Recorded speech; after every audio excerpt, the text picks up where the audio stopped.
There we are. All right. Welcome back, Truth Soldiers. Blessed to have you guys joining us. I am beyond honored to have Joe Hanvy, Professor Joe Hanvy, we should call him, coming out and taking time away from his busy schedule. He is a busy man with many God-given talents. He is a humble guy in spite of being a pilot, one of the best, what the world calls astrophotographers I've ever seen. And he is one of the only people that I know of that is modeling the firmament and the light effects within it to help explain why we see what we see. And it's a brilliant thing because that's what we're missing. A lot of the things we have are based on preconceived notions and an absence of the firmament, and it's a structure that is there. We have already seen that on this journey. And so, Brother Joe, good to have you with us. And I'll let you go ahead. And if you want to share any part of your testimony or anything before we get started talking about the firmament and all the work you've done, because you have it looks like everything set up behind you right there. That's pretty cool. Yeah. So, well, I just want to clear one thing up. I'm not a pilot, but Okay. I do have the ability. I have someone who's very close to me who has his own plane. Okay. So like if I call him up and like, hey, let's go fly for this lunar eclipse, as long as the weather's good and he has the time, then we go do it. Okay. So we can fly for sunrises, sunsets, lunar eclipses, solar, and we have solar eclipses. It's fun. That is some phenomenal footage. I was actually watching that earlier today, and I wanted to share that. The solar eclipse footage, that was a Selenelian eclipse, right, that you filmed? Yeah, it's called the Impossible Sunrise. And flat earthers didn't come up with that name, the Impossible Sunrise. That's from the heliocentric side. That's their nickname that they gave it. So it's not like we just made that up. Yeah. Same for the Impossible Day. We didn't give it that nickname. The heliocentric model gave it that nickname. We just used it. They do. They call it impossible. We just finished talking about it, and I kept trying to figure out how the shadow was on top of the moon on the globe model. And the best answer Google could give me was that since you're flipping backwards, it just causes the illusion that it's flipped upside down since we're moving backwards. I'm like, that doesn't make any sense. I can walk backwards and I don't see things on my wall invert. So yeah, definitely. It's crazy how many things the heliocentric model tells us are illusions. Like almost everything they can't explain is an illusion. Now, don't get me wrong, there are optical illusions, like and I don't know if it's this video. No, it's not this video, but the one of the sunrise where it looks like the sun's in the clouds. It's not actually in the clouds. It's an optical illusion. Oh, wow. So there's the moon right there. That's the moon, that little dot above the clouds. Fully eclipsed. Fully eclipsed right here. And the sun, you can see the light on top of the clouds. That's what's important. The light from the sun on top you see of the red clouds. color too. So it's fully eclipsed. It's full red. Wow. There's 4 guys in the plane. We all witnessed it. Like I have timestamp photos of it. Now this is just before the sun cracked the horizon, but you could see how high the moon was above. Now there it is. These is where the pictures come in. I think the next picture is the sun at this moment. Yeah. There's the sun. Wow. And so you were seeing that panning back and forth, looking at the sun. Yeah, and we were so in awe in the moment. And I had been filming since 4 o'clock that morning. We've been in the air since 4 o'clock that morning. Wow. From start to finish. And we were so in awe. We missed a huge opportunity to film and photograph so much. Like it was an indescribable experience. And we were all dead tired until this happened. And once this happened, It was like we all had drank a case of Red Bull. It was an energizing thing, but awe-inspiring. It just locked you. All the cameras and phones just kind of disappeared. And it was just, we were in the moment. Like it was, I wish I had done more videoing, but I'm glad that I got to experience that in the moment because it's a once in a lifetime thing. And that sunrise is iconic. Yeah, that does not look 90+ million miles away in a vacuum. That is spectacular. Man, that is awesome. There's so much going on in that one photo that we could discuss as far as light phenomena. that I think a lot of flat earthers don't, or biblical cosmologists, flat earth, there's different groups, but people who believe in the level earth, I don't think they quite understand what they're seeing there and the full details of it. I think I've done some other videos on it. I'm not sure if I have any in that file that I sent you, but there's just like that hot spot in front of the sun. It's not a circle. Yeah. It's like a triangle. Yeah. So it's coming out at you. And when you see sun pillars, you can see this because I've got a picture of a sun pillar from the beach.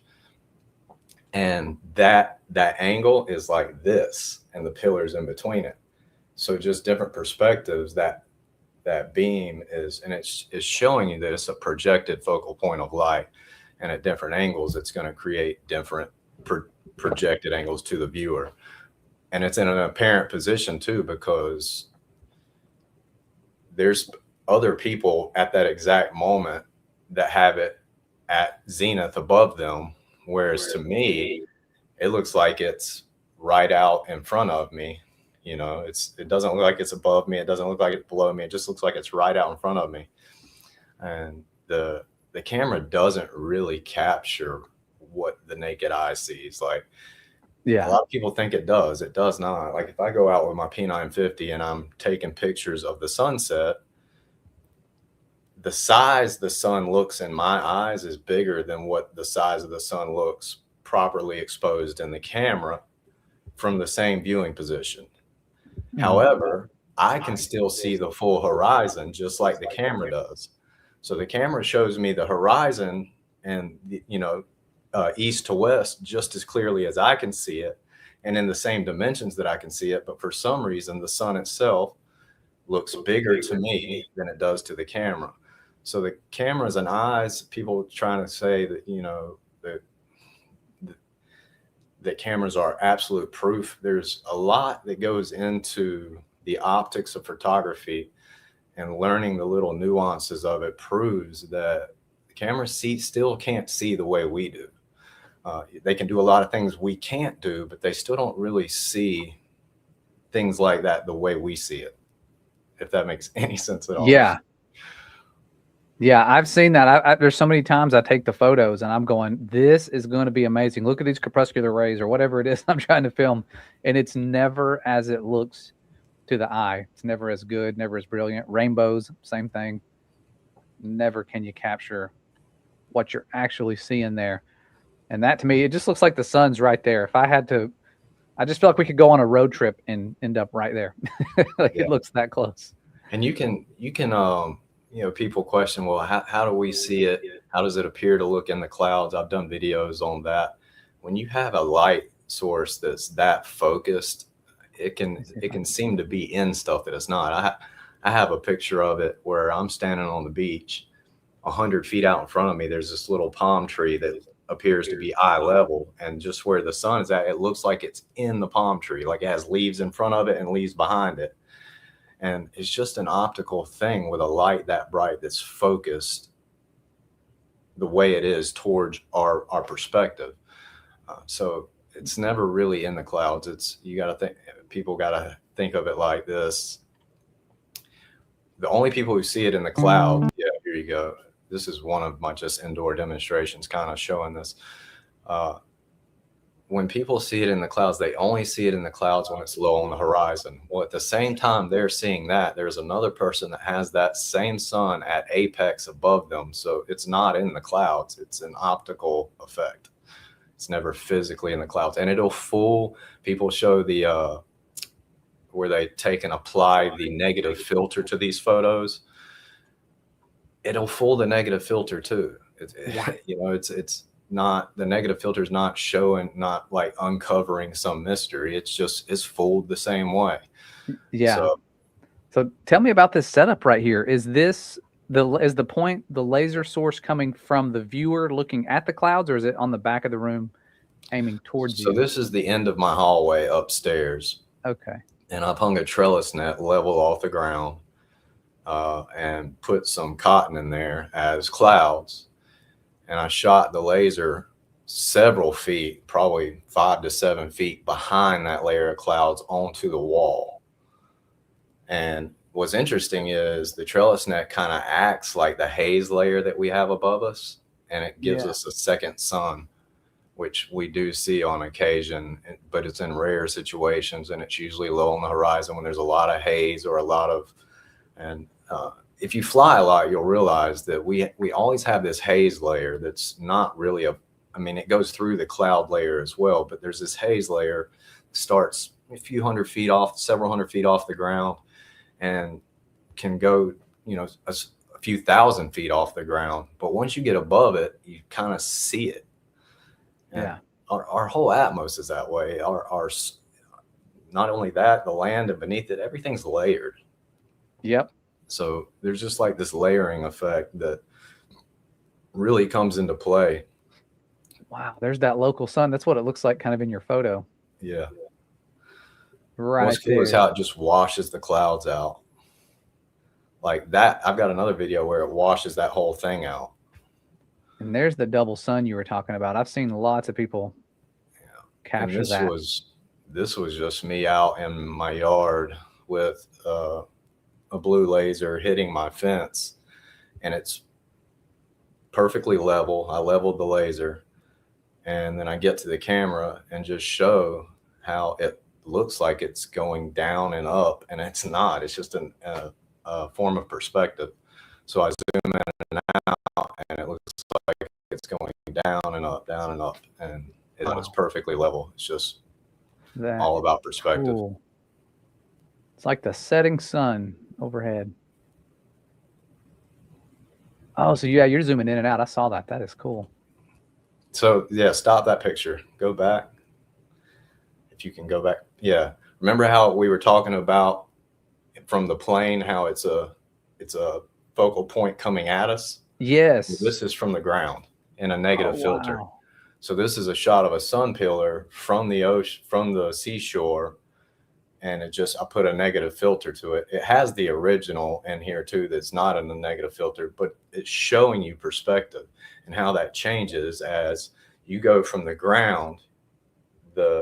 That same tray of light, I guess is a good way to put it, just changes with your altitude.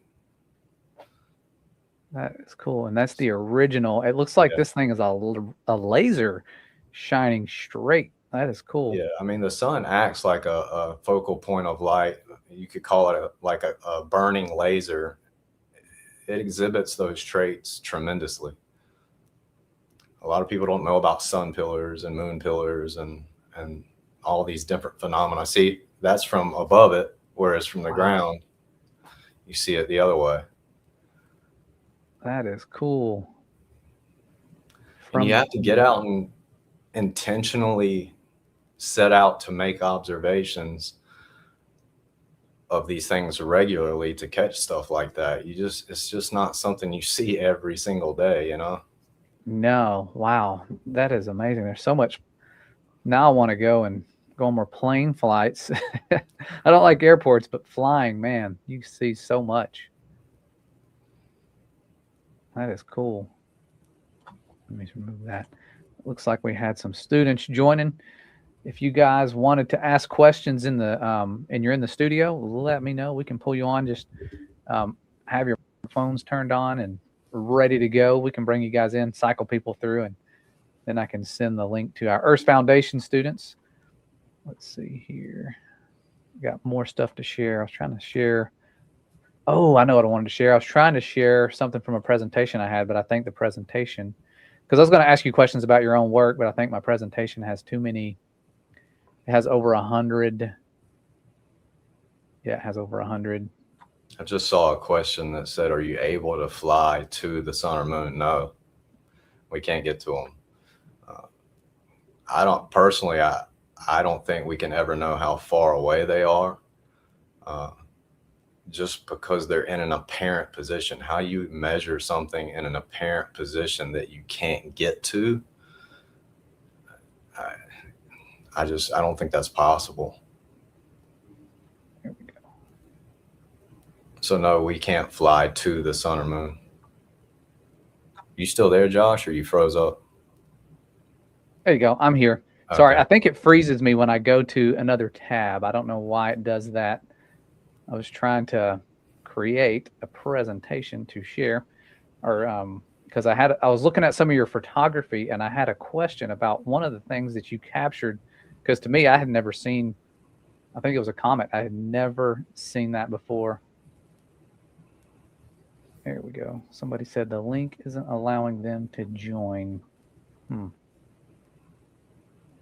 There we go. Let me try one more time. So every time I click on that other tab, I freeze, huh? Yeah. Interesting. StreamYard must be limited. Hold on, there we go.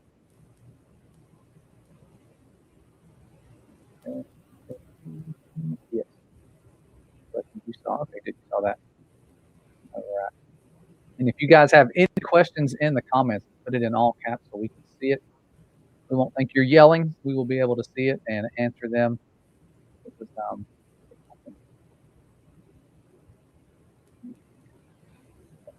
We'll just be, there's Tyree. We'll add Tyree to the stage. There's Tyree. If you guys have any questions, I'm going to go ahead and add you. If you don't want to be added to the stage, you can remove yourself so you can ask questions while he's here. We value his time. There's Jericho. Pretty cool. And Bentley, if you guys have questions, let me know. If not, I can always remove you guys. So my question is, how does like the solar and the lunar eclipse differ from each other, and how because one works opposite than the other, but how does it work in the flat Earth? Okay. So I have videos and demonstrations and explanations about the two. So yeah, I mean, they are different in the sense that the solar eclipse is when the no moon, not, the modern science calls it the new moon. I call it the no moon because there's no moon when it happens.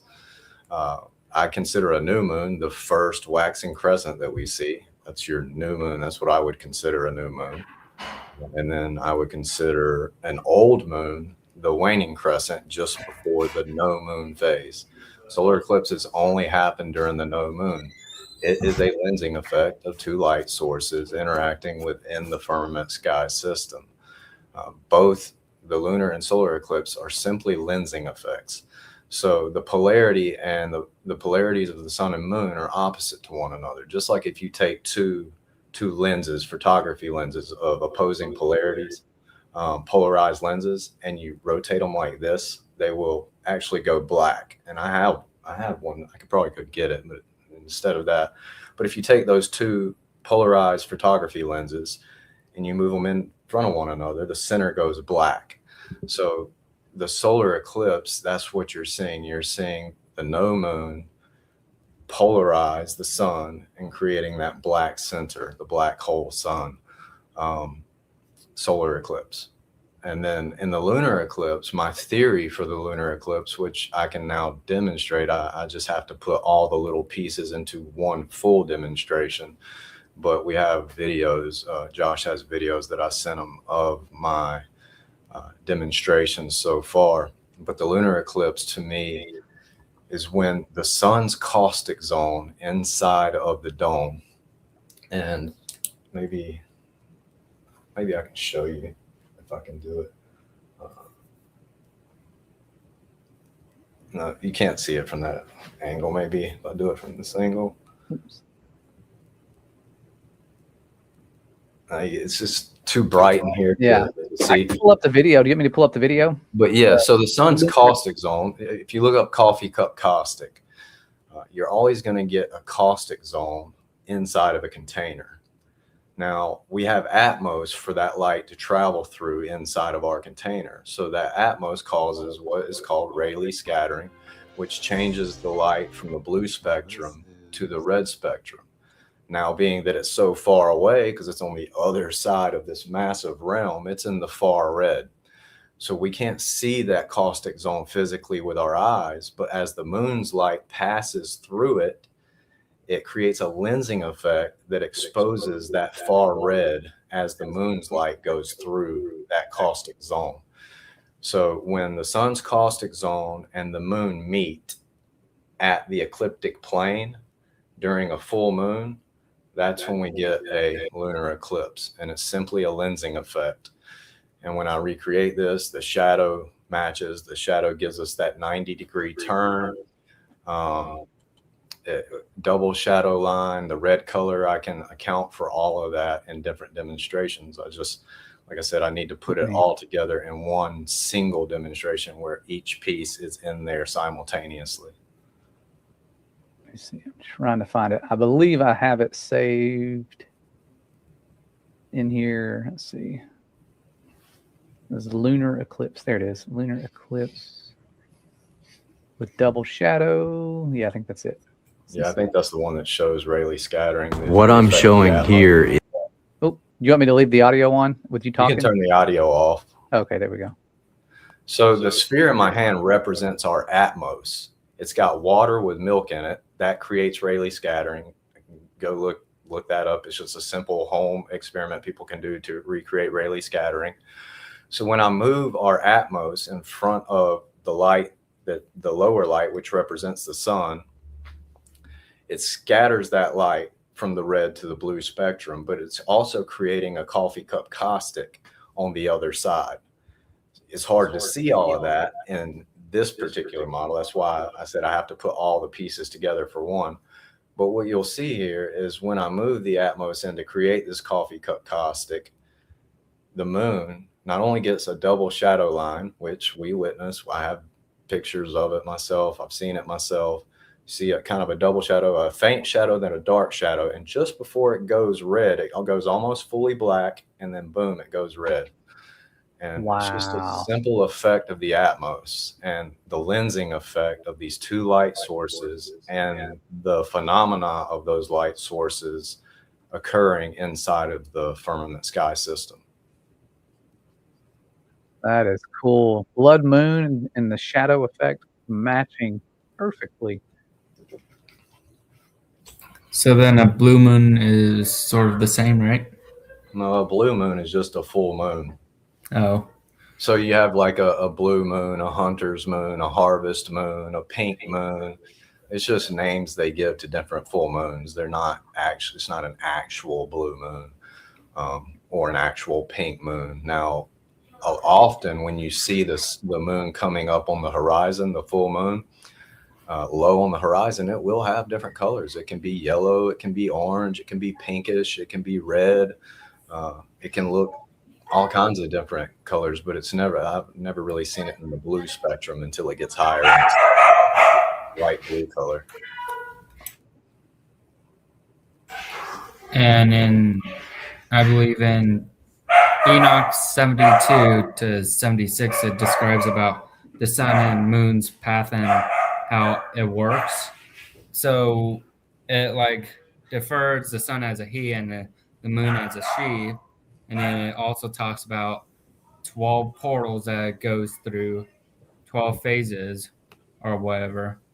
But do you think that the moon and sun is like an actual living being that God created, and they're governed by Uriel, the archangel over all the stars? I don't know. Like, I could only speculate. I think the sun and moon are amazing celestial bodies, luminaries. Whether or not they have some sort of consciousness or being, I guess is a good way to put it, I don't know. I don't think the scripture's super clear on that. All languages have the feminine and the masculine, so that's not necessarily saying just because they use a feminine noun or a masculine noun doesn't necessarily attribute physical consciousness or something. However, it very well could have consciousness. I don't know that. I can't answer that question. But it is amazing. It's definitely some sort of energy input into our system that's manifesting in an apparent position to us visually and creating heat doing so. There we go. I sent the link to our intro to intelligent design class. We have a lot of students from last year that had Earth Foundation that are now in a different class they were wanting to join. So you guys can come and ask questions as well. And Bentley, did you have a question?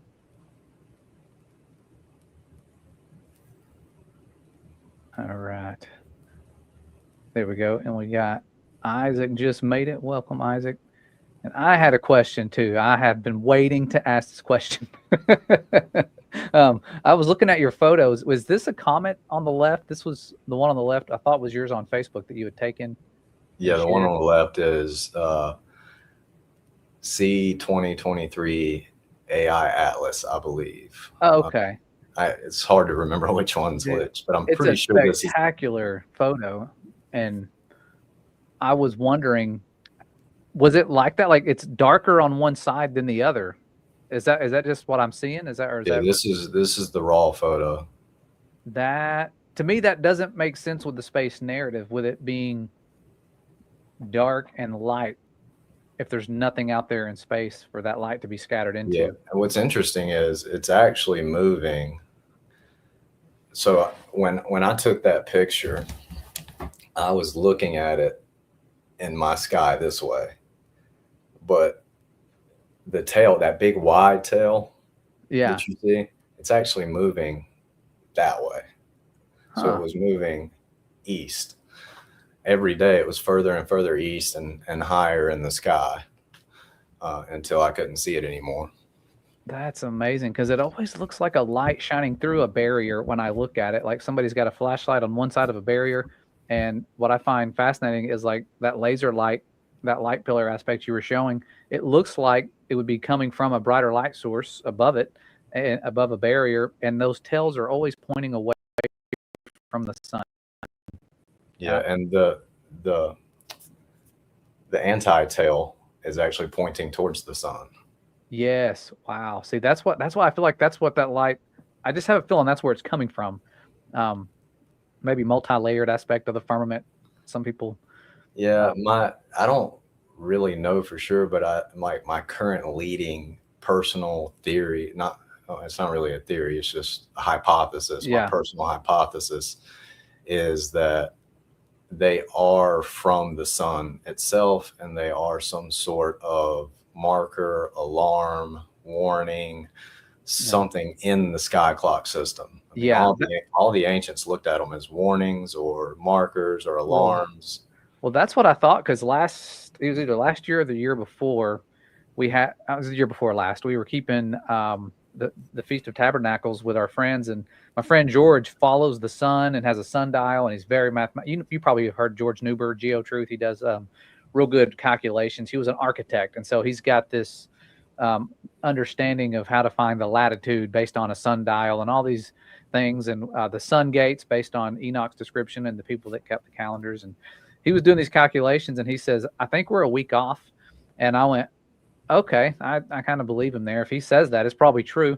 And the next week, the week after we had kept it, that was when the comet appeared in the sky. And I thought, wow, if these things are for signs and appointed times, and he said, I think we're a week off, and it appeared the next week, I was like, maybe that was just to give us a little nudge, like, hey, you're getting close, like there's something to it, because that's why they were originally put there, signs and appointed times. So I'm like, maybe that's why it does that, and we had an eclipse around Passover one year. It was like, maybe there's a reason. This past eclipse was Purim. Oh yeah, that's true. And it's been on Purim many, many times. Like it's uncanny how many times. Here we go. Yeah, somebody sent me a list of the different times it was on Purim, and I want to say it was over a half a dozen times that it showed up. Oh, that's cool. So yeah, that's what I've noticed. There was somebody said there's a correlation between the lunar waves and the equinoxes, and I went, that's interesting, because the Book of Enoch talks about the sun changing gates at these different times of year. How you know when to start the new year is when it's in the fourth gate, and so it's like mathematical the way they break it down. and the math actually matches the amount of days that the sun is in the fourth gate, moving northward, and you have your new year around, a couple weeks. It's up there for the same amount of days that it's dark in the south. And so when you have the darkness in the south, it matches the math is. Yeah, on the furthest gates, it has 31 days. Yeah. So it's out at its furthest points, north or south, for an extra day each time. Oh, wow. So all the others are 30, if I'm not mistaken. Yeah, because it has to it's like it's doing the relay. It tags and comes back. So it spends 2 months in the first gate and 2 months in the sixth gate because it has to go down and back. It's pretty cool how it works when you visualize it. I'm just trying to visualize it because it sounds like the sun's path is tilted, like there's a rising and setting gates, and I'm like, does that mean that one's higher, one's lower, and the sun's tilted instead of the Earth? They've always reverse engineer everything and say we're tilted and we're wobbling, but it's like, I don't know, maybe the sun's path is different. Instead of being flat and circular, maybe it's like this. There's something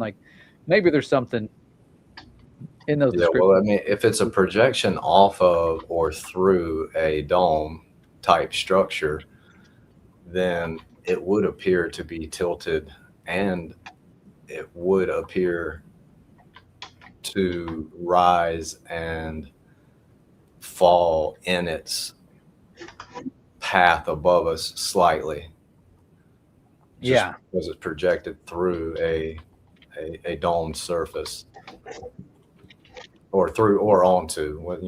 Where exactly the source is coming from is up for debate, but regardless, if it's being projected through or onto a dome type surface, then you're going to get an apparent tilt and rising and falling slightly of its inner and outer circuits. There you go. It's cool. I think it's just fascinating to picture that, like to set that up like on the models you have, and that's your firmament model in the background for anybody who's never had a chance to see it. I actually went back and finally added the link to your channel in the description. I'd forgotten to do that, so people can go and check it out. He's got a firmamental model. So like if that light represents the sun and it's up here on its northern path, then it's tilted a little to our point of view, and then that tilt changes as it goes further out, and it's got to rise and fall. So it's just the geometric demands of a light source being projected through or onto a dome type structure. Wow, that explains so much. The double suns that people see and rainbows. You've replicated rainbows as well. I've seen that. That's such a cool thing. And we have Lily and Isaac joining. We also have Hannah. Here's Hannah. I'll go ahead and bring her on too. You guys can ask questions real quick if you got them. Here we go. You guys have questions? If not, I have a question. All right, go ahead, Hannah. So I was wondering, since we're talking about like sun rays and stuff, what do you think makes a sundog? The dome. Well, it's the dome and the atmosphere are producing sundogs. I can actually recreate those inside the dome too. I have pictures of them. It's hard to do it live in all of this brightness and for you to be able to see it through my laptop screen. But yeah, it's dome refraction, I guess is a good way to describe it.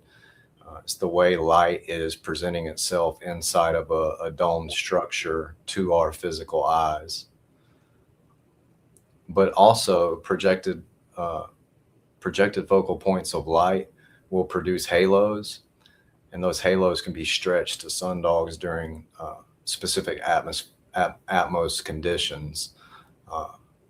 So that's just, there's always more than one explanation for what we're seeing or what's going on, and there's always room for multiple explanations until we get a better grasp of what we think is the right explanation. So hopefully that helps.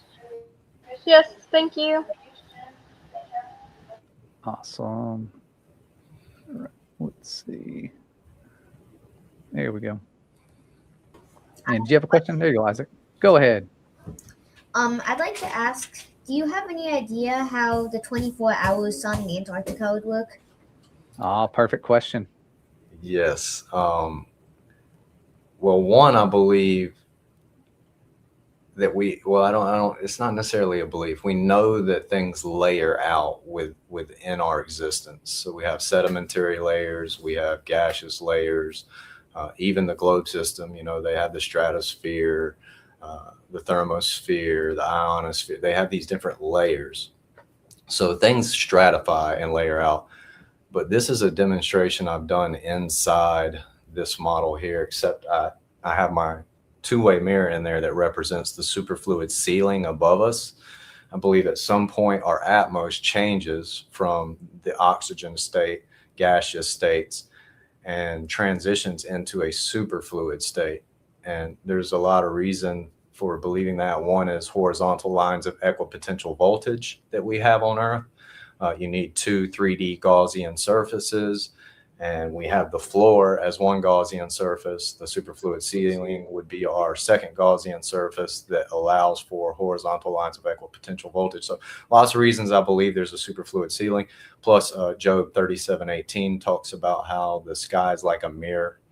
It's very super reflective.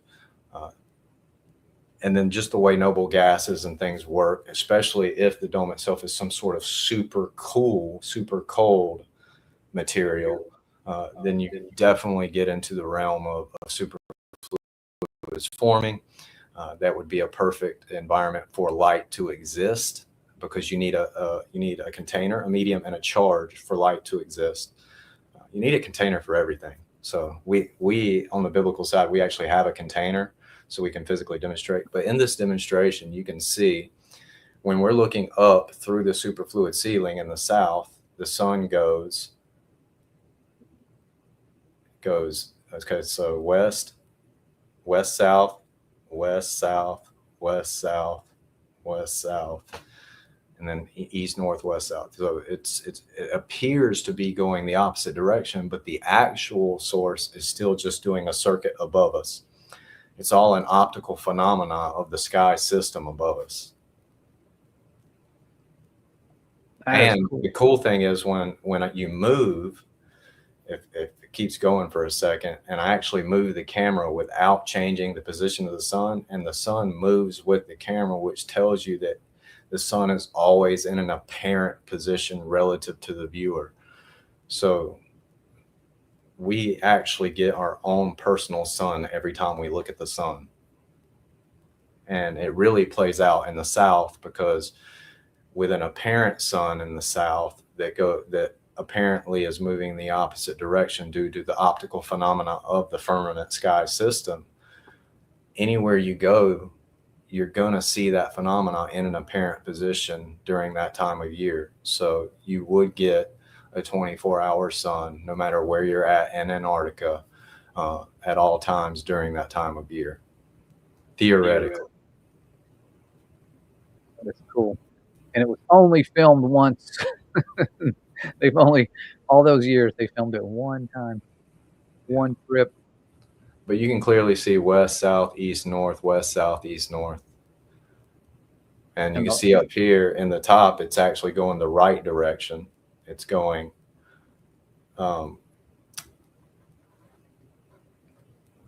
it's going clockwise, whereas in the apparent position in the south, it's going counterclockwise. That is cool. There it is right there. You see it? Look at that.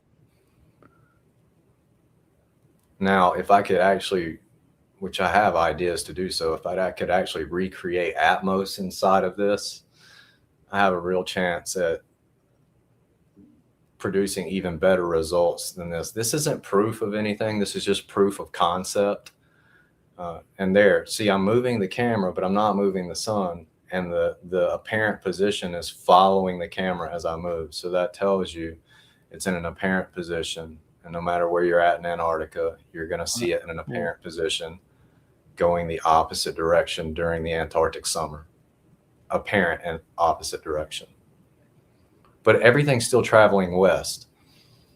So it's still going west. It's just, it has an apparent opposite rotation based on where you're at, whether you're in the north or the south that time of year. And you can get that type of effect with domes and shining lights through domes pretty easy. I've seen it happen. I have a lamp over here, and I drew an arrow on it with a little dry erase marker, and you can shine it through the dome and it flips the image. And when you circle it, it goes the opposite direction onto the wall when it projects it. So I'm like, it's not hard to do. The arrow's facing the opposite direction. It's rotating the opposite direction. Like it's pretty cool. Like I showed you earlier with this little dome, how when I hold it like this, you can see my face is upside down. Oh, but wow, as I bring it closer to the camera, you can see my face goes right side up. Oh, that's cool. So depending on where you're at in the dome and your distance to that lens, you're going to see either one image or that image flipped. So it does account for the optical phenomenon we see with the luminaries above us, especially with the reversing of those, depending on where you're at on the realm. Cool. Thank you. Let's see, we got Lily. That was cool. It's the famous demonstration. There's Lily. It's my niece's name. It's a good name for the best people. I was What's that?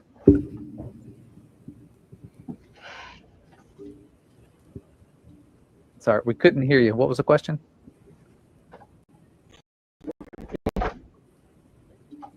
It's okay, just ask.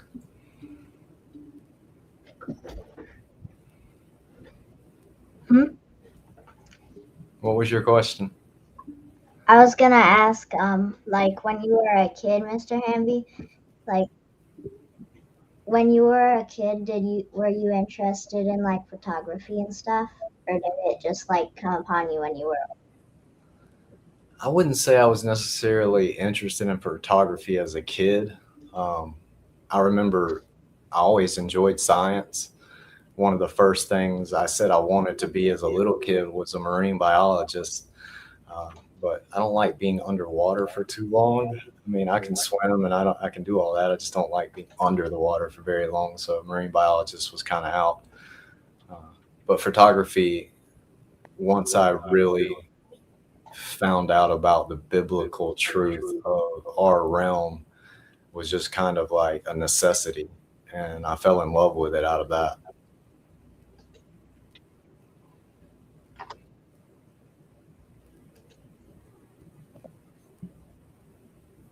Good question.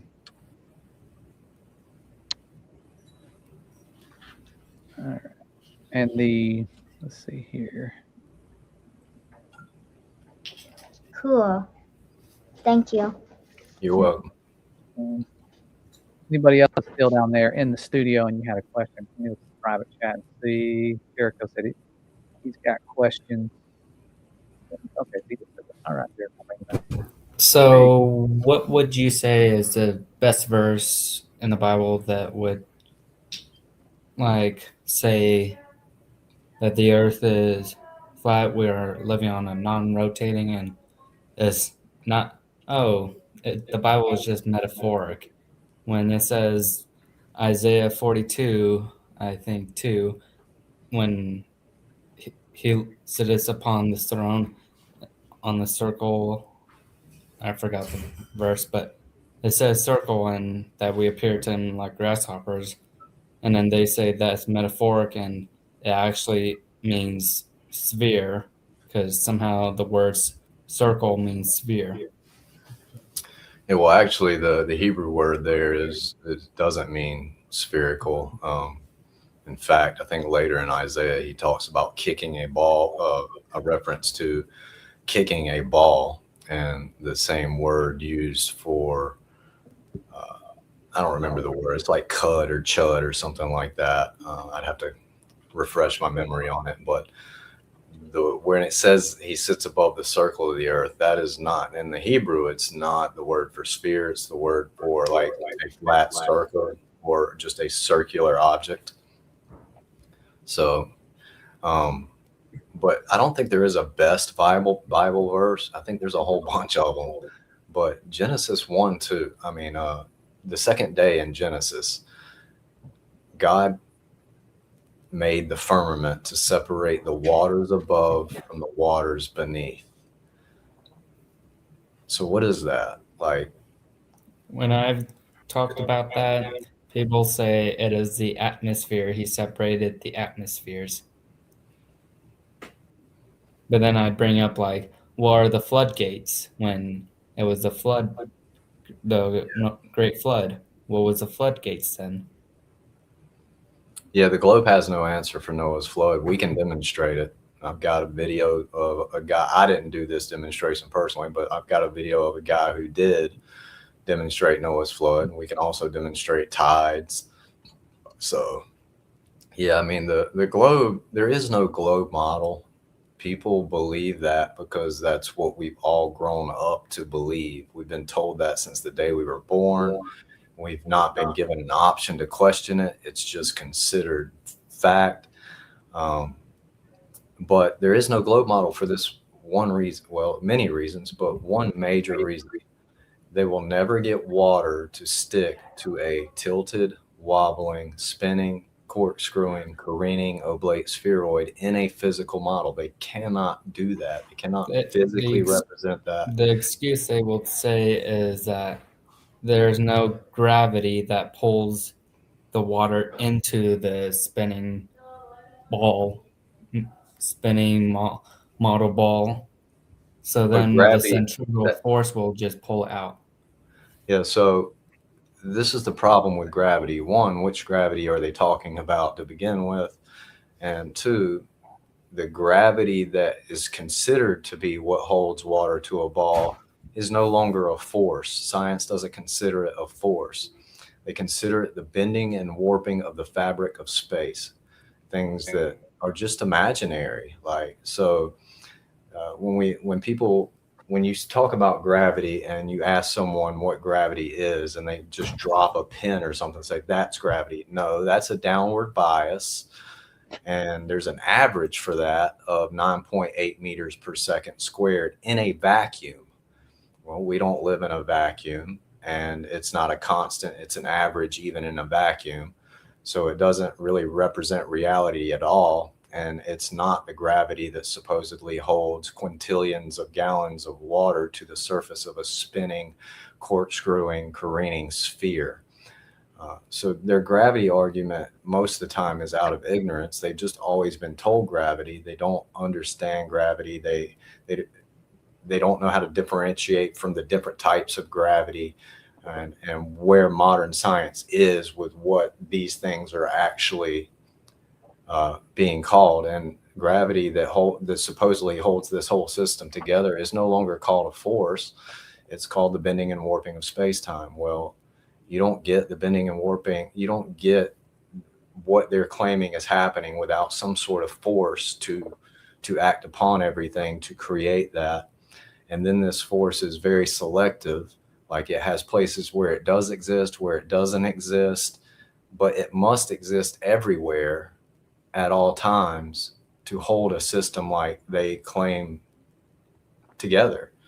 So there's just so many contradictions within the gravity argument. It's not a good argument. And wouldn't space-time, this is my question, in order for it to warp like the nylon sheet, wouldn't it have to be flat? Space-time would have to be flat. In cosmology, they have what's called the flatness problem, that the universe appears flat. And they don't really know how to reconcile that with the Big Bang cosmology that led to this flat universe. That's my question. It has to be flat to warp space-time the way that the orbits necessitate. Has to be flat. But then if it's just the warping, how is it pulling trillions of tons of water from the moon from 250,000 miles away if it's just a warping of space-time? Yeah, when they try to demonstrate it, everything just collides into the center. You know, nothing stays, and it happens rapidly. It's not like when they lay that big sheet out and they spin the balls around the fabric, and they're talking about how the fabric is representing the bending and warping of space-time. Well, immediately all the balls they spin around just crash in the center. Yeah. It's not even a slow process. So it's a terrible demonstration.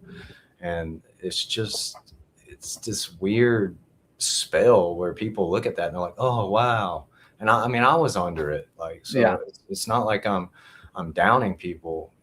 I really want people to wake up to the truth that is just an impossible fairy tale story on every level once you really just step back from this world and the teachings of this world and start asking the Father. Jeremiah 33:3. It's one verse I love, and it just says, call out to me and I will show you great and mighty things that you know not. And I love that. He's been very faithful to do that, not just in my life and the life of many others. Everything that I've learned or know or have been able to kind of evidence, all of that's from him. It's not from me. It always has been him and always will be.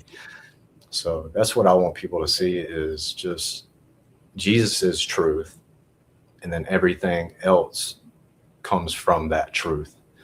And what he tells us about, I mean, he started his book with creation and he ends Revelation with creation. Not create. Well, he does recreate, but just in the terms of what he's talking about in the very beginning, it's about creation. In the very last part of Revelation, it's about the creation itself. So it's a very important topic to Jesus, to our Heavenly Father. I mean, it's like, again, he didn't tell us that it's on foundations, that it's fixed and movable, that the firmament is like a tent cast out for the sun and moon, that the luminaries, the sun and moon, are all inside the firmament as signs for the seasons, that there's waters beneath and that there's waters above, that the firmament holds out the waters above, that the flood waters came through the windows of the firmament. He didn't tell us all that and just be like, well, what I really meant was it's a tilted, wobbling, spinning, corkscrewing, careening space ball. Yeah. My prophets are going to have to be lied to by me because they can't understand space-time. Yeah. Not true. Wow. It's a good way to put it. They couldn't understand it. When the heavens part like a scroll. Yeah. The people that talk about the atmosphere being the firmament, what Jericho was asking. Yeah, usually what I ask people is if it's atmosphere and he put the stars inside it, how come I've never heard a pilot give testimony of stars being in the atmosphere? Not once. Or the ice canopy. We were essentially a submarine. We were circling the sun in an ice submarine underwater because there was water on the other side of the ice. We would have been a submarine Earth theory. The sun would have also been underwater. So would the moon. No offense to Kent Hovind. That's his theory. He said, I could be wrong as soon as he started his lecture. I was like, yep, you could be. All right, go ahead, Hannah. I think you said you had a question in the private chat. Yes, thank you. I was just wondering, what is your opinion on, what is your thoughts on what makes lightning? Lightning? Yeah. Well, this whole realm is energetic. So like everything is based in electricity and electromagnetism and light and sound, sound, frequency, vibration, all that. So it's all connected, but the immense amount of energy that this system is creating just by being here has to have discharges. So just like in your house, where your house is grounded to the earth to avoid any surge of electricity causing damage to your home, it sends that back to the earth and to the ground. Well, the same way with our earth system, the electric buildup that's happening constantly has to be discharged. And we get that in the form of lightning. So it's just electrical discharge within the system to self-regulate, if that makes any sense. And that's a good thing you brought up about the energy, about how with just deep space above us, it doesn't seem like there would be any energy with a vacuum and a void up above us. But if you have, like, let's say a Venn digraph generator, which is essentially a dome with something moving inside it to generate a charge to where, you can make your hair stand up, you're going to have a lot of energy. And that's what we noticed in our world. As you get higher, the electric potential energy increases, and lightning knows which way down is, not because of gravity. We found this out in our Firmamental class. Lightning knows how to go down, not because of gravity, but because of the charges. So the up and down can be determined without gravity. Lightning doesn't go, let me look and see which way gravity's pulling me. It knows there's a charge pulling it down. And so, like, those electrostatic charges are measurable in the air as you go up. They increase dramatically, kind of like air pressure decreases, but the energy and electric stuff increases. And so you have lots of powers and energy up above us because there's something in motion. Those motions are what cause it. You want to get a balloon charged, you don't just set it stationary, you move it near another barrier, and those charges build up. It's really cool. I think that's a good point about the energy up above us. That's really cool to Yeah, I mean, and we, as kids, we would rub our socks on the carpet and then go touch door handles and get that little lightning bolt to the door handle, So it's just electrical discharge with once that electrical energy builds up, it needs to discharge. So that's what it does. Yeah, thank you. That actually does answer my question pretty well. Thank you. You're welcome. Good question. See, we got some good questions. All right, let's see. Any more questions? If anybody else joined in, we have one other student joined in, but it would not. It says device not connected. Good, the technology there. Here we go. The regular chat and see if we had any more questions. Somebody said, "I like your setup behind you. Looks like what I made last year." Hopefully, you have videos if you made something kind of like that. It's a pretty cool setup. He's got his cameras, the telescope. That telescope, how does it compare to like a P1000, P900?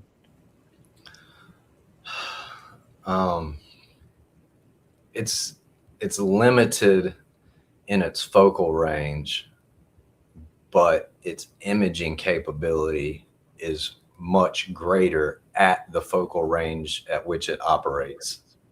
Is the simplest way for me to put that. But I'll try to break it down a little more. Yeah. Is this come with the telescope, or is this? Yeah, that's with the telescope. Okay. It's with the one back here, the smaller one. Yeah, that one in the back corner there. Okay. That's Andromeda. I don't believe that's a galaxy. Yeah. Like they tell us it is. If people want to call it a galaxy, I'm fine with that. But I don't believe in galaxies as they tell us they are. I don't know exactly what these things are, but I believe currently that they're decorations. Yeah. In a sense, like they're just his artwork above us. Psalm 19:1 talks about how the firmament declares his glory, that it's pouring forth speech night after night. And these things are putting off sound. When we look at them with radio telescopes and we read the sounds coming off of it, and everything's glorifying God. Like all this stuff is glorifying him. It's this music that we can't hear, but it's there, and it's there constantly. That's beautiful. This is something you took. I took these from Facebook. He's got a Facebook page where he shares his work if you want to check that out too. And yeah, that's the Orion Nebula. It's in the belt of, well, just below the belt of Orion.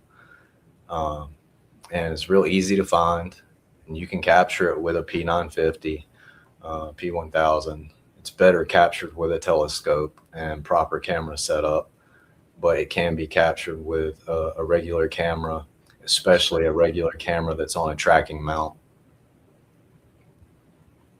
That is cool. I've started looking at these when I was looking at your work before, and the thing that comes to my mind is the clouds of heaven, you know, and it says he's returning with the clouds of heaven. Yeah. I just replaced the word heaven with firmament, you know, and I'm like, wow, these would be like what I picture as clouds in the firmament. So it'd be cool if they all gathered up, all these colorful looking clouds that we see, that they tell us are galaxies and everything. Like, it'd be spectacular.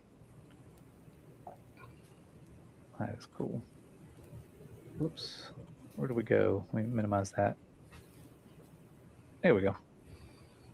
But yeah, I mean, astrophotography has become something I really enjoy doing. I don't get to do it as much as I would like to, especially considering how much I invested into the rigs. Yeah. Just kind of sit there more often than they're being used. But I do get to use them quite a bit at times. But there's just something about studying the firmament from the understanding that he's allowed me to have in the past many, many years now. And just, it's a time of deeper connection with him. Like, it's these things are really, whether I understand the speech that's coming from these things fully or not, they're definitely speaking to us in a way that we've lost touch with, I guess is a good way to put it. Yeah. It was so depressing for me to think of all the time lost in our lives, looking out at these stars. When I used to get the telescopes and look out and just think, guys, look, this light took 6 years to get here, you know, or whatever. Like, it's this far away. They had all these distances that we believed in. And what's crazy to me is they didn't discourage us from looking at it. They're like, no, here, look at it all the time, but here's what you're seeing, you know, so that it really concretes the brainwashing when you go, I'm seeing this and I know what it is because someone's figured it out, and now I'm going to then impart this wisdom on others. And so, yeah, it gets perpetualized, the ignorance and the brainwashing. So, yeah, it's so much more fun when you go out and look at them. Like, I can't walk outside now at night and not just look up while I'm walking down my driveway, all the stars as I'm going, because I'm like, you're so close. You were put there and in motion, stayed in motion in creation, except for, of course, the sun and moon. They stopped for a little bit, and they're going back on their tracks again. Yeah. Mr. Isaac Marsh just joining. Do you have another question, Isaac? I'd like to ask, what do you think sunspots are made of, and how do they affect the Earth? Sunspots? Mm-hmm. Yeah, good question. I don't know. I mean, I have a couple of hypotheses on sunspots, but nothing concrete. And one thing I've learned is I'm okay with not having answers to everything. There's nothing wrong with that at all. It's actually much more intellectually honest to take that stance than to take the stance of I have to have everything answered and have all the answers, which people in the heliocentric model do not have all the answers. Like, they may act like they do, but that's intellectual dishonesty. There's all kinds of things they can't answer about their own system. But back to sunspots. I personally believe that they are distortions or reactions within the focal point of the sun's light, which appears to be some sort of plasma. So it could just be like it's reading the firmament in a sense, like if there's little portions of the firmament as that focal light passes through. Again, the focal point of light could be in a few different places, but it's going to present itself the same way. So it's complicated to really wrap your head around at times, but it gets easier. So I personally think that the sun, the actual sun that we see in an apparent position is a field of plasma ignited by an energy input into a superfluid substance. And as it moves through that fluid, you get fluid-like traits. And sunspots, filaments, flares, they all appear to be fluid-like traits in a sense. So I don't know exactly what they are, but I would imagine it is some sort of disturbance within the field of plasma being created by the energy input that causes our sun above us. Hopefully that helps. Yeah. That's a good question, Isaac. Thank you. You're welcome. The sun got sunburned. That's my narrative right there. It spent too long looking at itself. There we go. We got Britton. Hopefully we have sound now. Go ahead, Britton. Thank you. I wanted to ask, do you think the sun and the moon are on the inside of the firmament or the outside of the firmament?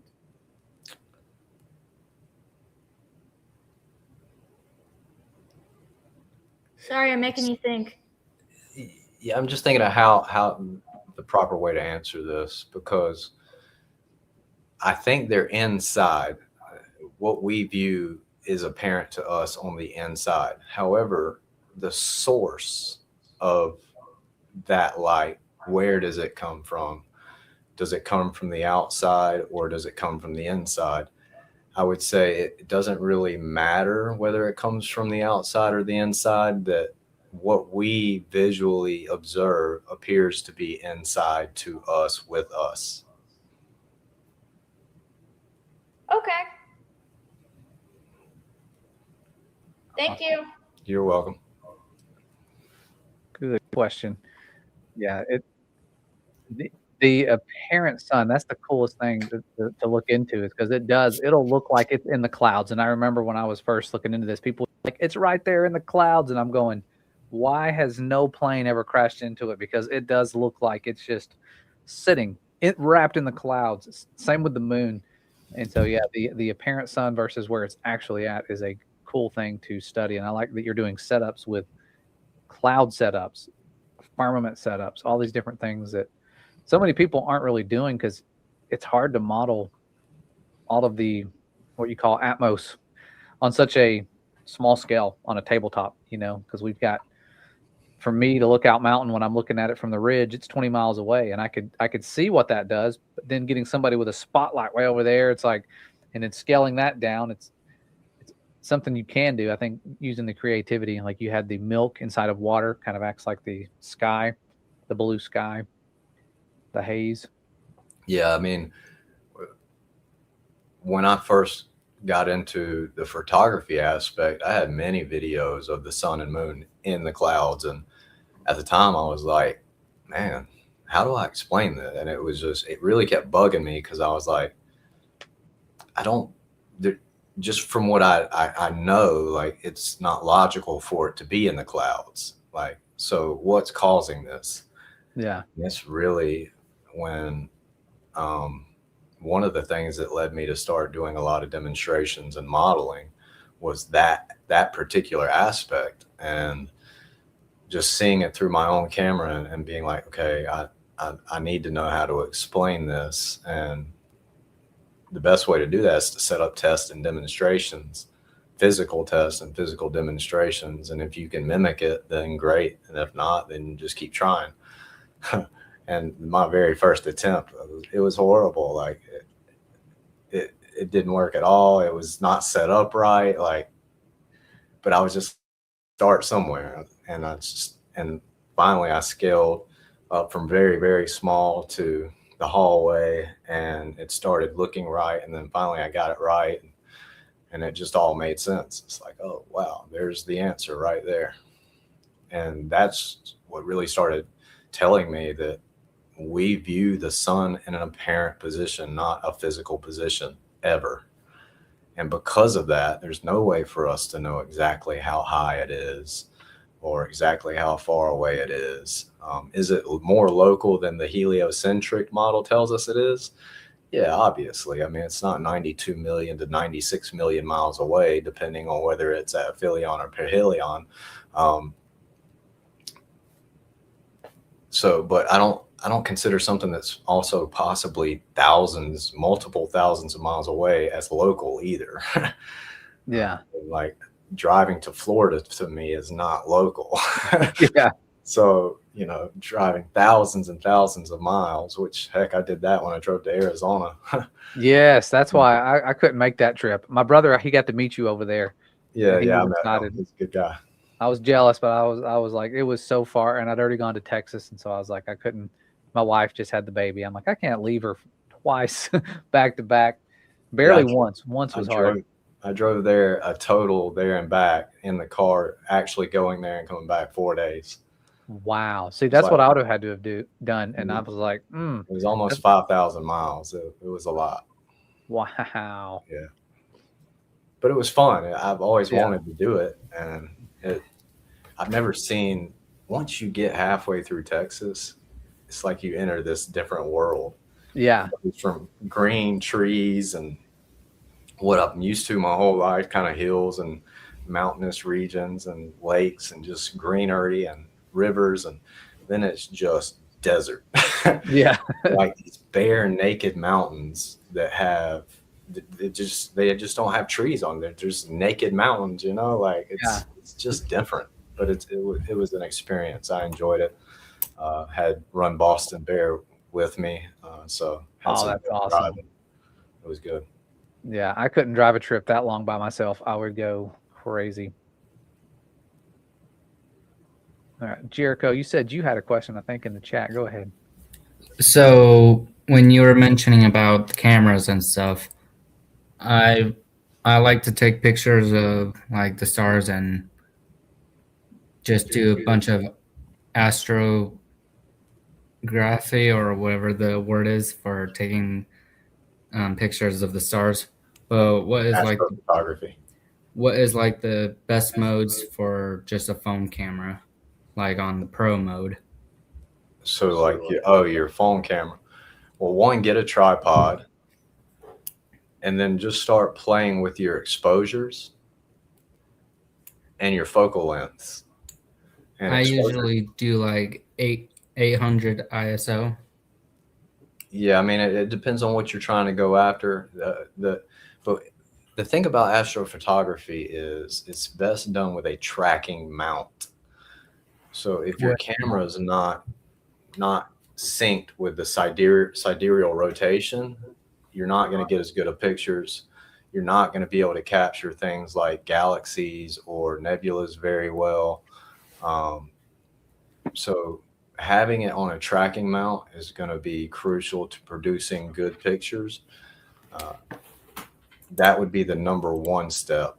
But as far as working with your exposures and your ISOs or your gains, whether you're talking phone cameras or telescope cameras, that just comes with time and just playing with it out there in the field, making the observations and learning real time. Well, this gave me good results here. Why did it do that? This didn't give me good results. Why did it do that? Learning that real time is the best way to do it. But again, starting with a tracking mount is going to change the game for you as far as being able to capture things properly.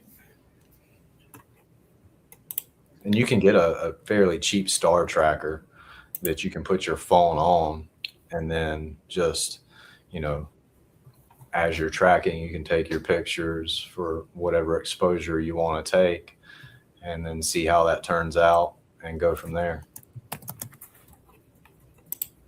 Awesome. Good advice. Practice is what really helps. The longer I stay away from the camera, the worse I am at using it. All right, let's see. There's a question that says, the crater looking objects on the moon, did y'all make the moon looking like that, or did craters get there from NASA shooting objects at the moon / firmament? No, I don't believe NASA or anybody can shoot the moon with anything. I I believe the surface of the moon, what we're seeing is an X-ray image of the surface of Earth and an MRI image of the firmament itself overlaid into the focal point of light that is the moon. They actually are part of its light, I guess, in a sense. So I believe the moon is an X-ray image of Earth's surface. And a lot of people say, well, it doesn't match up. It does kind of match up, but just like in any real X-ray, it's not going to look like the real thing. You know, the X-ray looks very different than the real three-dimensional version of the X-ray. So it's not a kind of a non-point argument.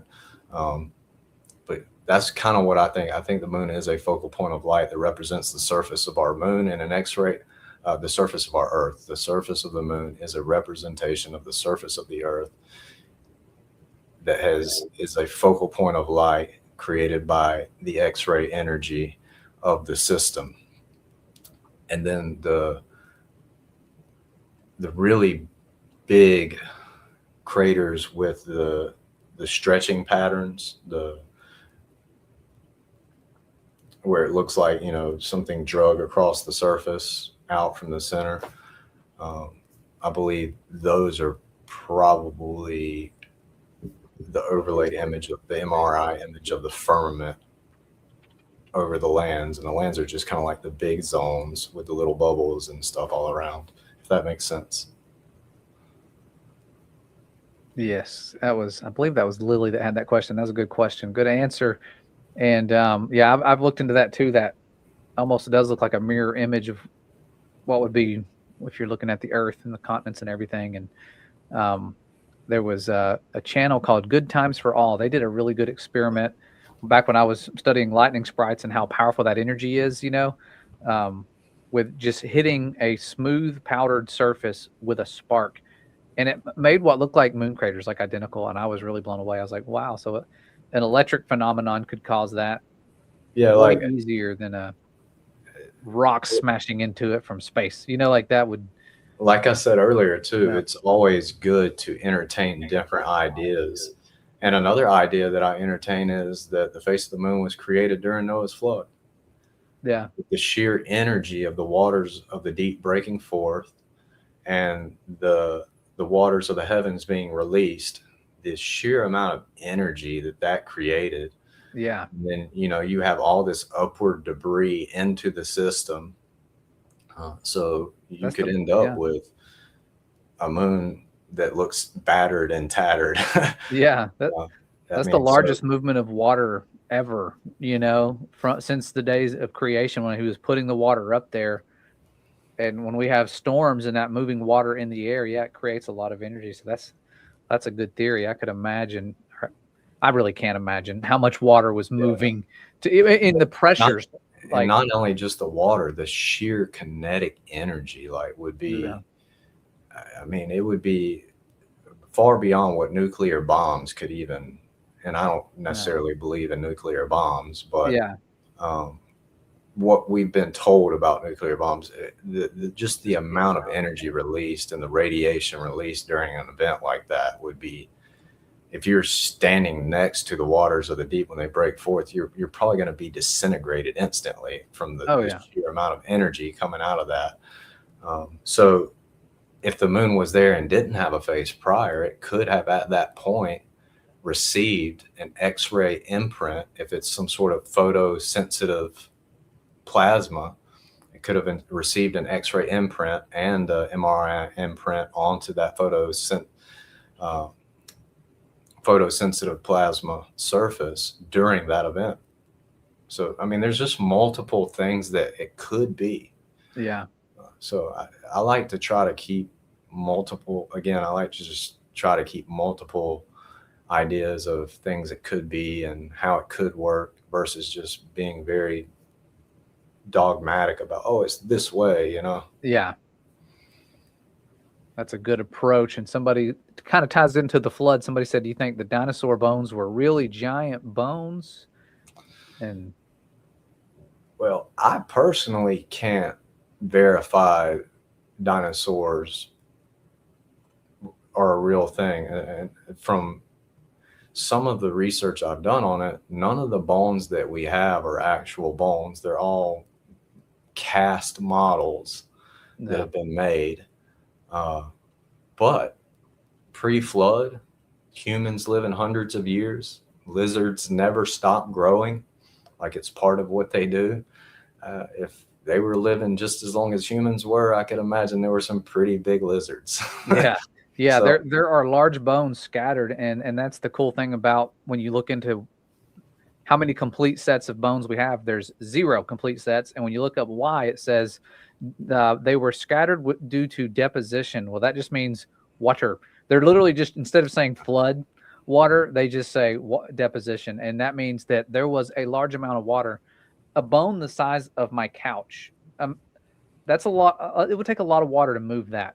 And so that's obvious, but you have the one bone, where's the others? And it's like, oh, well, we found this big femur that's larger than a person that's 6 foot tall, and we don't know where the rest of the bones went. Maybe some giant dog carried them away, or there was a worldwide flood. It's a better option. And not only that, there's soft tissue they find in these, the ones that aren't mineralized, that aren't turned into stone, the ones that they find that are still bone have soft tissue. They found red blood cells.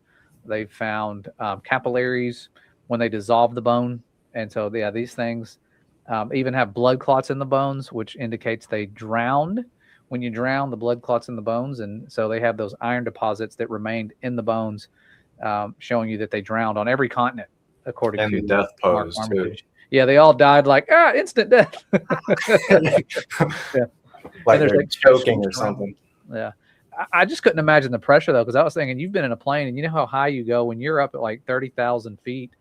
And just picturing water being at that height when you're looking down, they found flattened, petrified trees. And I'm thinking that amount of water and soil on top of stuff would flatten it out that way.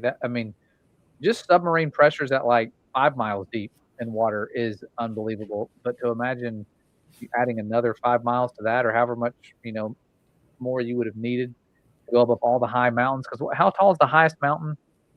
Isn't it like it's Mount Everest? Mount Everest. How many miles high is that? I'm trying to remember. It's like 34,000 feet, something like that. So you're getting close to 7 miles. Yeah, that's close to plane elevations. And so, imagining water that high, the pressures would have been impressive. They would have been really pushing down and changing a lot. Oh, look, Lily made it back. All right. I know your time is probably getting. You've been here quite some time, so I'll respect your time. We'll go ahead. We'll take one more question. We got Lily and then Hannah. Did you say you had a question? Another question? Yeah, we could take a couple. Okay. You may not have had another question, but I thought you said you had one. And there's Lily. She's here. Here we go. Did you have a question, Hannah? One more? Yeah. Okay. I was just curious, did you see any rare stars before? Any what? Rare stars. I'm not making out what you're saying. Rare stars? Is that what you? Did you see any rare stars before? Rare stars? Yes. Oh, wait. What do you mean by rare stars? I guess is a good way to.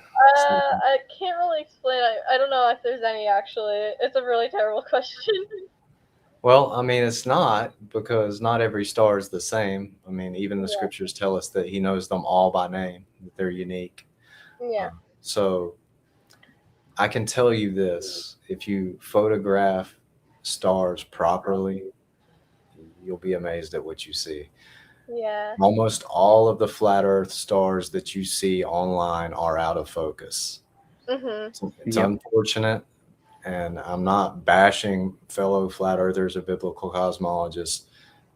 They're out of focus. When they're in focus and you have very good seeing conditions and you capture it just right, they seem to have a bodily form. I'm just going to kind of leave it at that. I'm not making a claim. I'm just saying they seem to have a bodily form. Yeah. Thank you. I know it was a really weird question, but yeah, I don't really have any explanation for that. It was just a question that came into my head, but yeah. Okay. Thank you. Thank you, Hannah. So yeah, I went to the south. Speaking of rare stars, I went to the south trying to see different stars. We went to New Zealand and Australia, and I just expected to look up and see a completely different sky, different stars, and it was like, oh wow, I was just in my backyard filming and looking up at like a 45-degree angle. I feel like I should be upside down, even though I knew I wasn't. It's like on the globe model, I expected to be seeing something totally different, and I saw a lot of the same stars over my head, and I'm like, I am absolutely, there's no way I'm upside down.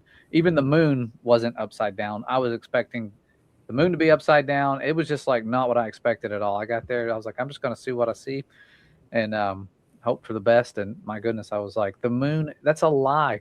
But then I realized when people are seeing it upside down, it's when they see it at the same time. And so you have somebody over here, an object over here. Of course, it's going to be triangulated and be upside down to the person on the other side of the path. So I was like, but no, it was just shifted. It was like moon that I saw at home, moon that I saw in Australia. There was not much of a change whatsoever. I saw it's pop up. I think Britt had a question.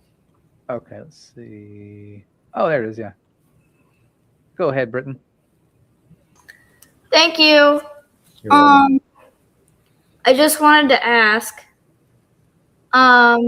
if there was any dinosaurs that did exist. I mean, if there weren't dragons or giant bones, which ones do you think would exist? I don't know.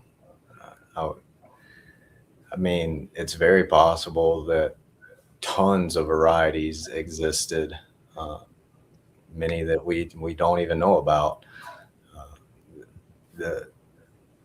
The reshaping of this earth during the flood can't be described. We don't know what the pre-flood world actually looked like, and we can only speculate. So, I mean, it could have had even more fantastical creatures than dinosaurs, as far as I'm concerned. But even like in the evolutionary model, what they teach us about dinosaurs, do you know what the average size of a dinosaur is in the evolutionary model? I do not. It's the size of a sheep. So, Oh my gosh. they always put the images of the massive giant dinosaurs in front of our face just to kind of give that shock and awe kind of thing. But in reality, the average size of a dinosaur was about the size of a sheep. Wow. That's amazing to me that they have it going from an amoeba to a fish to a tiny little creature that learned how to like crawl out on land to 100,000-pound creature. You know, it's like, it just, the unlimited powers of evolution, they're too far-fetched that they went from. Well, the second law of thermodynamics, which is basically entropy. Yeah. Evolution and entropy can't coexist. So entropy refutes evolution outright 100%. Yeah. And we know that everything is in an entropic state. So yeah, it's always going from order to chaos, never chaos to fine-tuned order with intelligent design looking components. For sure. Well, thank you guys. Thank You're you, welcome. Britton. Good questions. Everyone's asking good questions. All right. It has almost been an hour and 45 minutes. And so we have been blessed. We were a little late getting started, but blessed to have you taking time out of your day to share this wisdom about the firmament, things that you have experimented with, you have seen with your own eyes from above the clouds, Selenalian eclipses, something that, man, I wish I could have tagged along for that plane ride. That was so cool. And so, yeah, definitely a blessing to have your treasure trove of information that you have, the videos, and I'll try to keep those. I've got the files you sent me, so I can, if the kids ever ask questions now, I can actually pull up physical demonstrations with the 24-hour sun, eclipses, things that we can try to model here, but you've done a really good job piecing those things together on a small scale, which is no easy task to do. And I don't know many others that are doing that. So thanks for being willing to share your work with us, the world, and being humble about it, not coming out here like a know-it-all, a debunker. You know, there's so many people that if they had all this proof and information, they start getting really arrogant. And I like the humble aspect that you have with you. Yeah, I've noticed that. Like even in the early part of when I really started collecting a lot of data and evidence, like it's easy to get prideful about that stuff. And I see it today, like somebody will do one experiment and then all of a sudden, like they're an expert and you can't tell them anything. You can't have a discussion with them, you know, and that's just unfortunate. That's not the kind of people that Jesus has called us to be. Yeah. And, you know, the only reason I can even breathe and exist and do anything that I do is because of him. So I can't take credit for anything. And I don't claim to have proof. I just claim to have proof of concept for these things. You know, I can at least give proof of concept. And it is just a lot of work putting all the little tiny pieces together and then, you know, trying to figure out, do the pieces work separately and then how to get them to work together simultaneously. And when you're talking about topics like lunar eclipses and solar eclipses and 24-hour Antarctic sun and star trails, that's no easy task at all. But the scriptures give us a lot of insight into that. And I've always stood on the fact that if the biblical description is accurate, then we should at least be able to use it to physically demonstrate some of the claims, some of the phenomena that we see. So, but I enjoyed it, man. We can definitely do it again. I'm usually free in the evenings. 7 p.m. is not a bad time for me. So, okay, perfect. Yes. Do it again. We can do it again. And hopefully I'll have better and better demonstrations as time progresses. Yeah, I had you on one time and people were like, how come you didn't have him take his model and do stuff? Like they're wanting to like. Yeah, it's like, they don't realize. It's hard to record. Not being mean. And people just don't realize how difficult it is to not only sit there and try to move these things, but catch them on camera at the proper angles and stuff to where it's at least somewhat understandable. It's not that simple. And like in a situation like this, if I go turn the lights out and try to do it, you're not going to see hardly anything through this camera at all.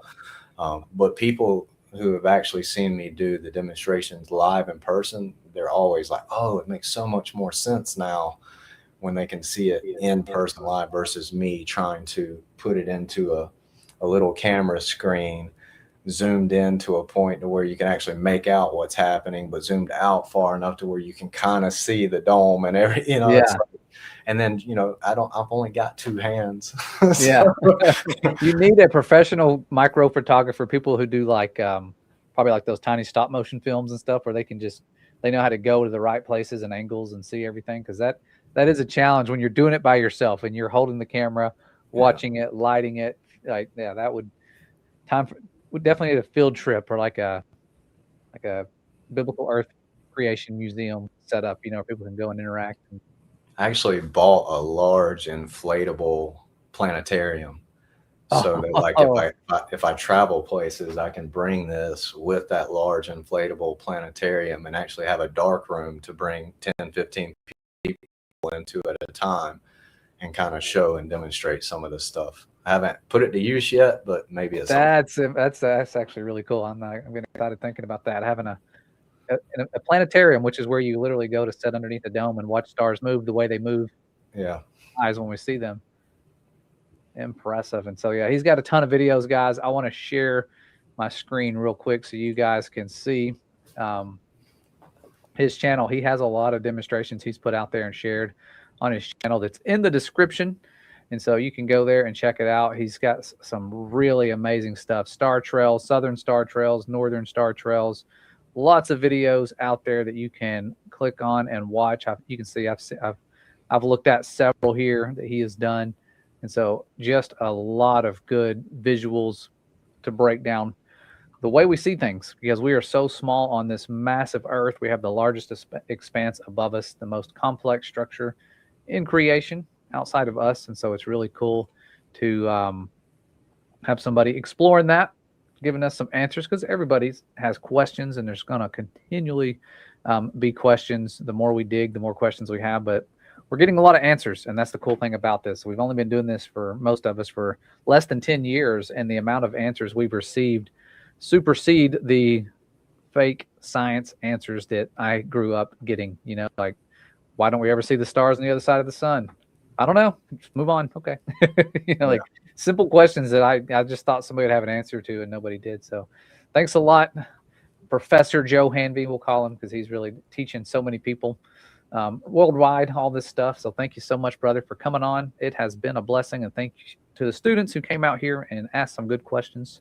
It's been a major blessing. Definitely priceless information here.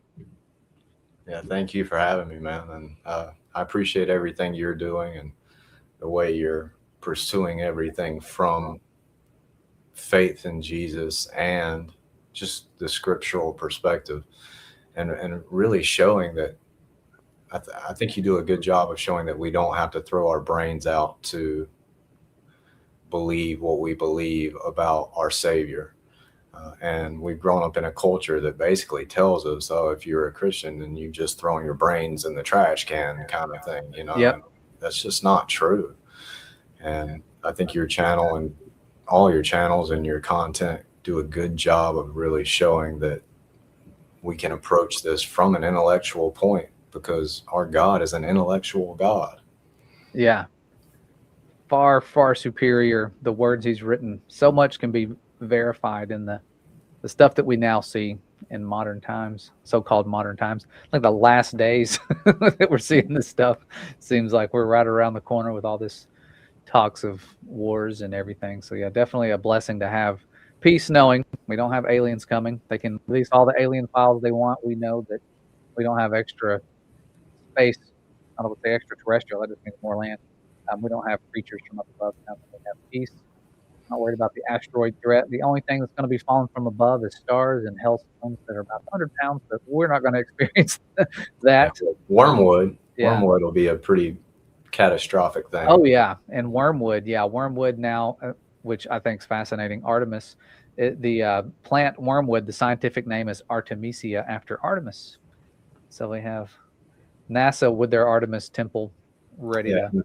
Supposedly, there's an asteroid called Apophis. Yeah, is the dragon god, or like of destruction, like a god of destruction or something. And it's like on a 7-year path, so it returns every 7 years, which is interesting. And, yeah, and it's been associated with the great stone that will be cast to the earth, and so. Interesting times ahead. At least we're not going to be deceived. Fortunately, our Father is waking us up. It's going to be tough, guys, when we see these deceptions unfolding and people falling for it. But be kind, be patient, pray for these people. There are people who are in situations right now where they are not allowed by law to go and learn from their parents at home during the day. It's illegal. Kind of crazy to think that. So count your blessings, pray without ceasing, and you will, I like that verse. What was it to end with that verse you shared? Was it Jeremiah 33? I love that, man. That's probably gonna be my new favorite verse. You said that, and I got chills. I was like, that's powerful. I've always loved it, just because it's been true. Like I can attest to its truth in my life. I call out to him, and he shows me great and mighty things that I knew not. Yes, he Amen. Just guides me into being a better person and treating others better and more respectful, and seeing the benefit of that in my own life, which is weird. We're so focused on ourselves a lot of times. We're always trying to find our own happiness. Well, a lot of times happiness just comes from sacrifice and serving others, even if it's in ways people don't see or know about. But yeah, I enjoyed it, man. And I agree. Pray without ceasing. Prayer is the most powerful thing we can do. Never think all I can do now is pray. No, that's your first resort. Our first weapon of choice is prayer. We get to go to the one who created it all. What greater thing can we do? There's just nothing greater that we can do. Yeah, it's the biggest blessing. Than to come to the Father through Jesus Christ and make petitions to the creator of all. Like that's the most powerful thing we can do. So I agree. Pray without ceasing. Most powerful thing we can do. and it will change your heart towards others, even those that persecute you, abuse you, mock you, make fun of you. Pray for those people, and you'll watch your own heart change. Yeah, the spiritual warfare can't get them to attack you when you're praying for them. It puts up a barrier to where they're like, what? Why don't I feel this hatred I had anymore?